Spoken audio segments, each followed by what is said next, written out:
Good evening, everybody. Welcome to Relationships Part 2. Let's see who we have joining us this evening. I see a lot of people. Oh, I love hearts. Thank you very much. I see a lot of people logging on right now. Hey, what's going on there?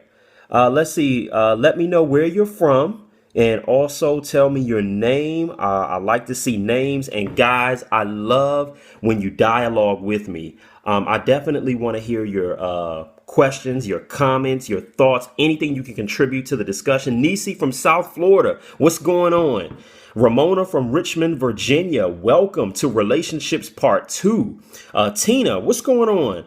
DJ Storm, oh my gosh, what's up, brother? Y'all, DJ Storm, that man is a legend here in this area. I mean, one of the greatest DJs that, I've ever met. Sandra from North Carolina. Oh, wow. Thank you, baby. I love you. That's my wife right there, my helpmeet. Birmingham, Alabama. Whoop, whoop. My wife and I were just in Birmingham. We're not Birmingham per se. We were in Montgomery and Mobile. So, everybody, thank you so much for tuning in. God bless you too. Thank you so much for joining me this evening as we discuss Relationships Part 2. So check this out. One of the first pieces of advice I would like to share with everyone is, remember this: do not compare your life to other people's highlight reels. It's amazing how we live in a culture that's so focused on image, on how you look, how you appear to other people. We have to learn how to stop comparing our imperfect, unfiltered lives to a world that's been edited to perfection. I'll say that again. We have to learn how to stop comparing our imperfect, unfiltered lives to a world that's been edited to perfection. Because one thing that strikes me is that we, as a culture, as a generation, have been distracted by the highest quality content in the history of America. And that's the internet right there. We've learned how to become productively distracted. So check it out. If you look around you, everywhere we go, whether we're going to the park, whether we're going to the movies, what are we doing? We're constantly on our phones. We're constantly doing this. We're constantly looking down instead of looking up. And what's interesting is we get so caught up with the images that we see with other people's success, other people's highlight reels, that we don't really become grateful for where we are and what we have. Guys, one of the easiest ways to settle for a relationship, settle for someone that's not healthy for you, is to continually compare yourself to other people's highlight reels.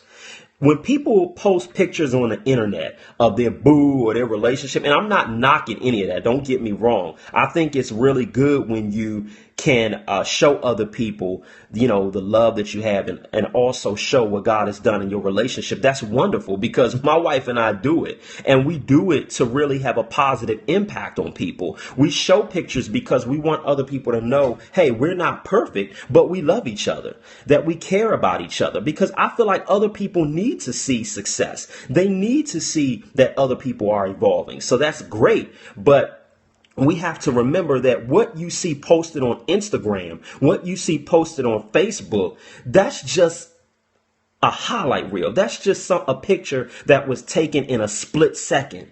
And that, when you see that, that is not a reflection of the person's entire life.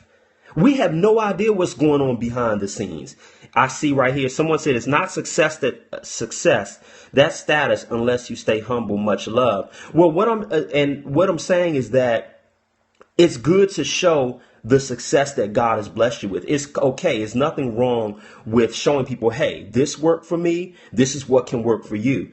But we have to understand that that's just a clip. That's just a picture. So let's get into it. How do you know if this person is the one for you, or if this is a potential mate for you? And guys, there are so many different ways. Understand that the indications that I'm going to share with you today, it's not it's not every indication. Those are just some indications that the person that you're either dating, the person that you're observing could be a potential mate for you. One is genuine, natural friendship. Genuine friendship. Friendship is so important. Friendship is really key. Successful relationships, long marriages, great marriages are built on the foundation of friendship. I would not, when I was single, one thing I did not want to do is marry someone that that was not my best friend. I mean, how can you have a relationship like that? If you're in this marriage with this person and you guys are not good friends, you don't have a foundation. And guess what, guys? That friendship has to be natural. It has to be organic, as my wife would say. You can't force someone to love you. And I think out of desperation, out of insecurity, out of comparison, we often make the mistake of trying to force people to love us because of what we desire. I need to have this person. This person has qualities and great, you can't force anybody to love you. So genuine friendship is important. I'll give you an example. I first met my wife in 2007 at a youth conference. I met her in 2007.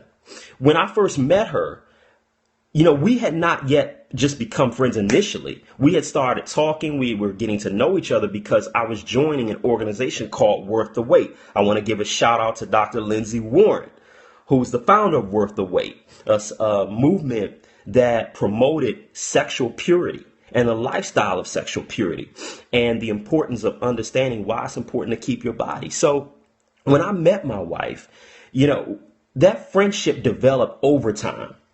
It was natural. It was nothing that was forced. We weren't looking at each other to date each other. We weren't even chasing a relationship when we first met. We were just really trying to pursue purpose.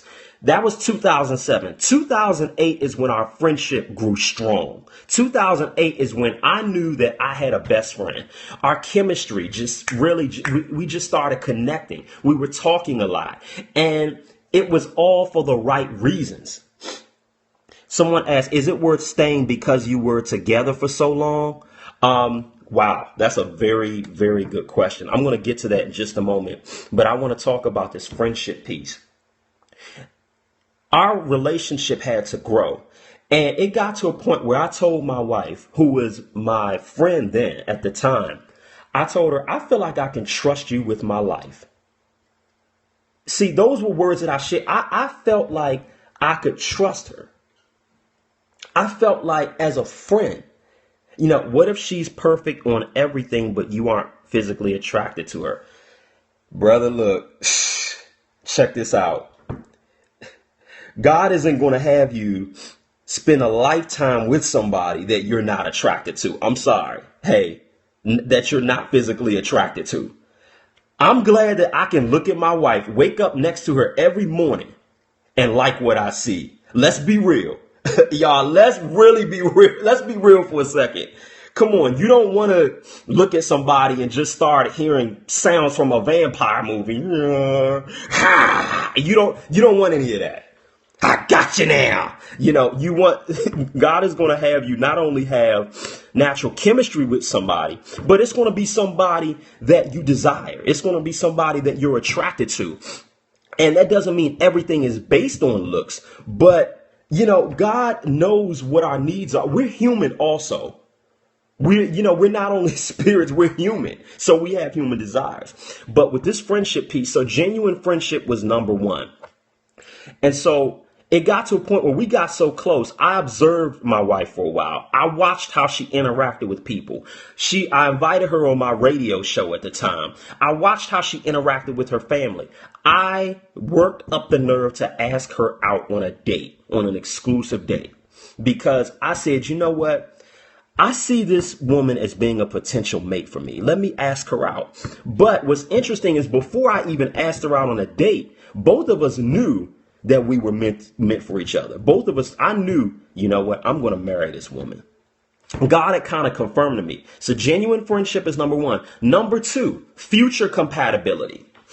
Future compatibility. What I mean when I say future compatibility is that your goals, your passions, your desires, they don't have to be the exact same.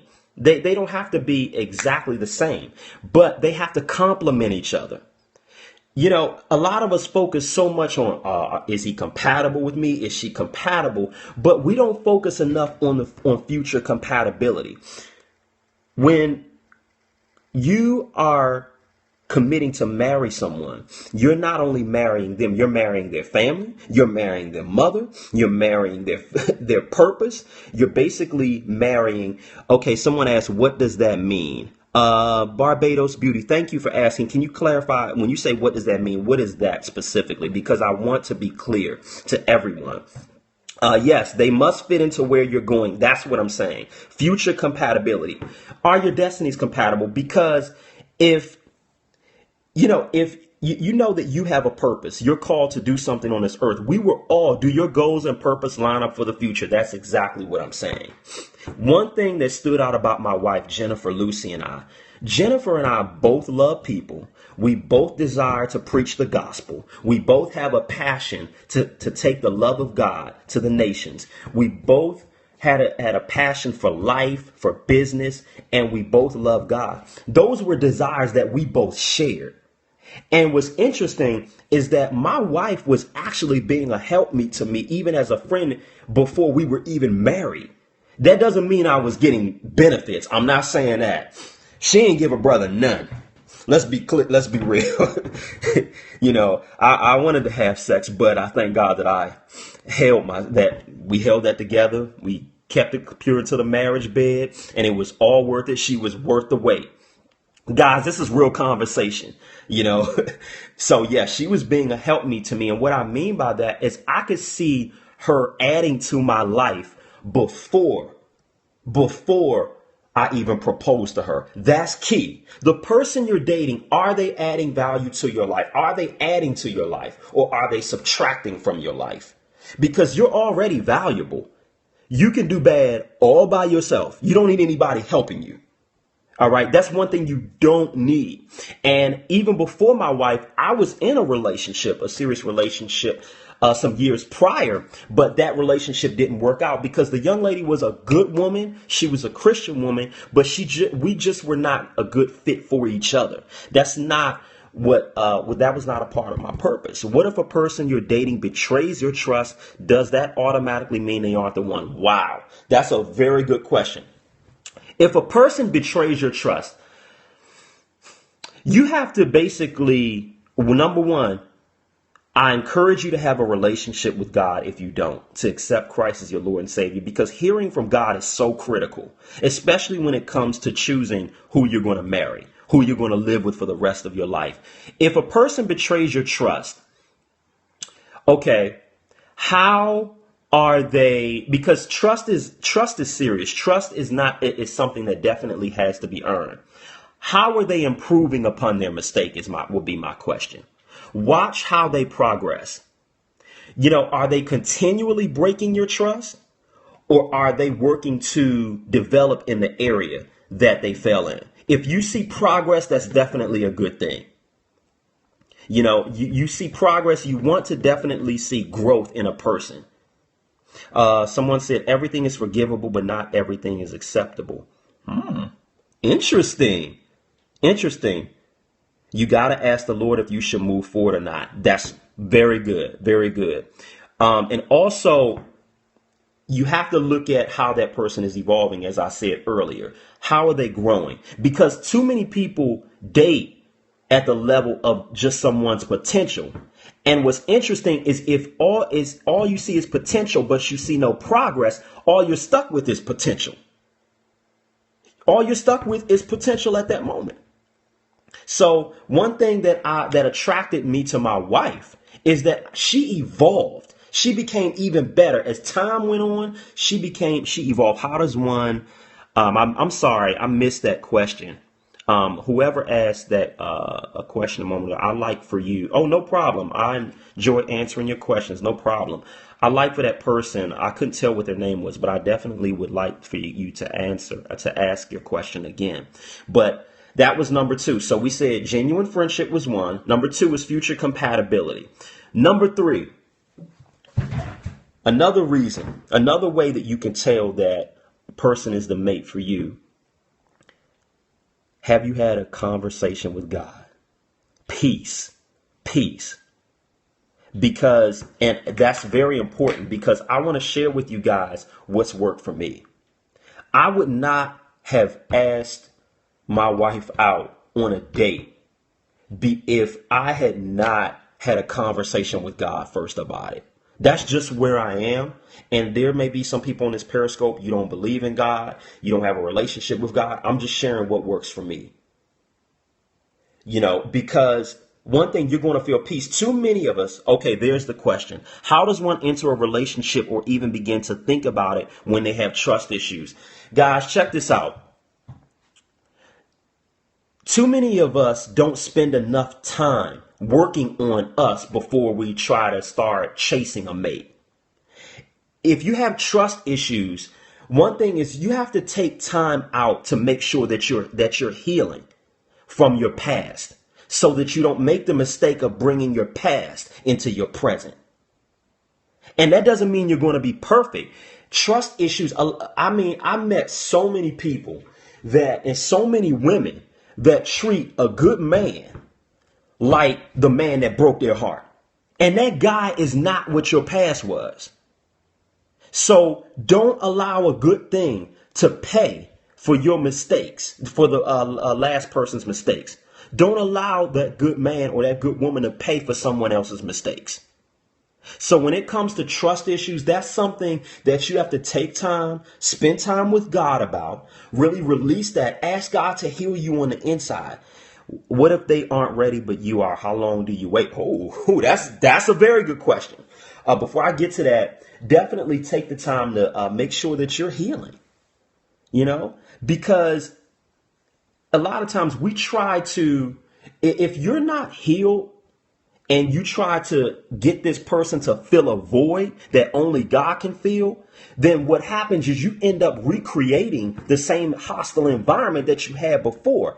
And this is really sad, guys, but some of us are so broken and so hurt and so mistrusting that when a good thing comes along, we will unconsciously sabotage it because that's what we're used to.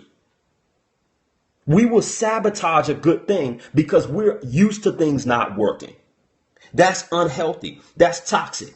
And check this out. The worst thing that can happen to you in life is nothing. And nothing could be the person that you're dating. Nothing could be. Thank you. That has been my struggle for 4 years and counting. To God be the glory. You guys. So remember that. So we said genuine friendship, future compatibility, the peace of God. Those are three ways. Love God first.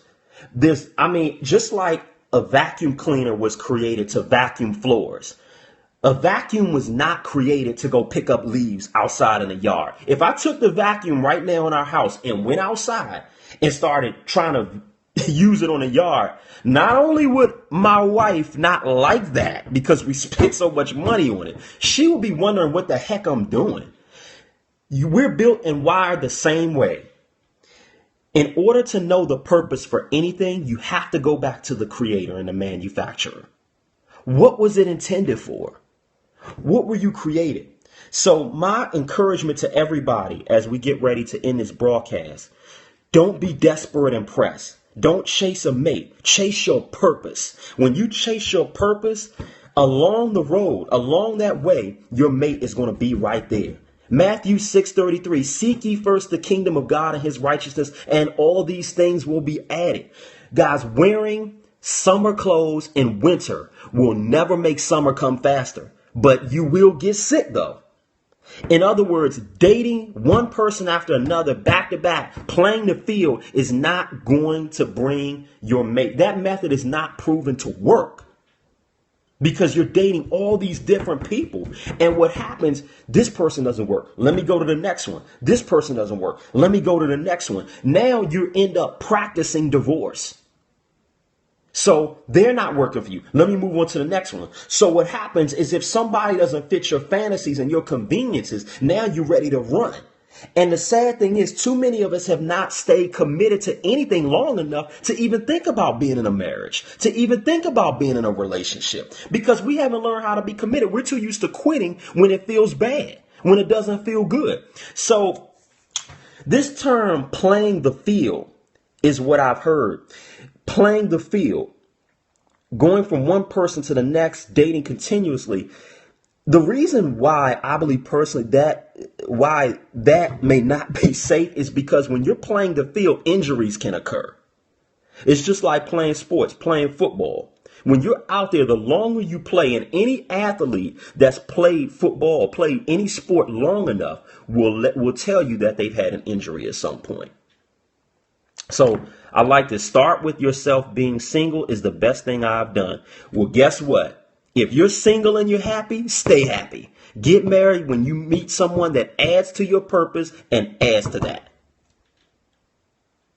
Too many of us try to fill God-sized voids with human-sized substitutes. So, guys, I hope I answered a lot of your questions. I hope this broadcast was helpful for you. I want you guys to have a wonderful, wonderful evening. Don't dwell on what people are doing on Instagram and allow that to get you discontent and angry. I may even have some ladies listening to this broadcast. You're frustrated because all your friends are getting married. You've been a bridesmaid several times, maybe more than that. And you're like, God, when in the world is it going to be my time? Check this out. When a potter has some clay in the oven, the clay cannot tell the potter when it's ready to come out because it doesn't know. Only the potter knows that. And he's looking in the oven saying, not yet. A lot of us aren't as ready for our desires as we think we are. Please enjoy your single state. Travel, exercise, get in shape, learn a foreign language. Do some missions, do some great things. Stop waiting for a man to complete you. And guess what? If that man is not ready, stop trying to force him to be ready. And do not ever condemn a man or a woman because you feel they're not at your level right now. Do not do that. There are too many Clark Kents too many Supermans walking around, and we pass Clark Kent every day because we're looking for Superman. But see, if you're hearing from God, God can give you the vision to see beyond what's on the outside. And I'm going to leave it at that. Guys, I love you. God bless you. JeffTylerSpeaks.com. Check out my blog. Are you ready for a relationship? There's more in there. Hey, guys, check this out. If you want me to come on for a part 3 next week, let me get some hearts. Let me know. Somebody said, go to God with your hurt. Hurt people date hurt people. All right now. Okay. I'm glad this was a blessing to you guys. So who wants a part 3? Let me know. Part 3. Okay. There's one person. Yes. Okay. We're going to talk some more about this and along with some other subjects as well. So you don't know how to make the hearts? Oh, just tap the screen. All you got to do is just tap the screen. Somebody said part 3 through 10. Hey, guess what? As long as God leads, I'm going to continually keep coming on and sharing this with you guys. So you guys be blessed and you have a wonderful evening. Take care.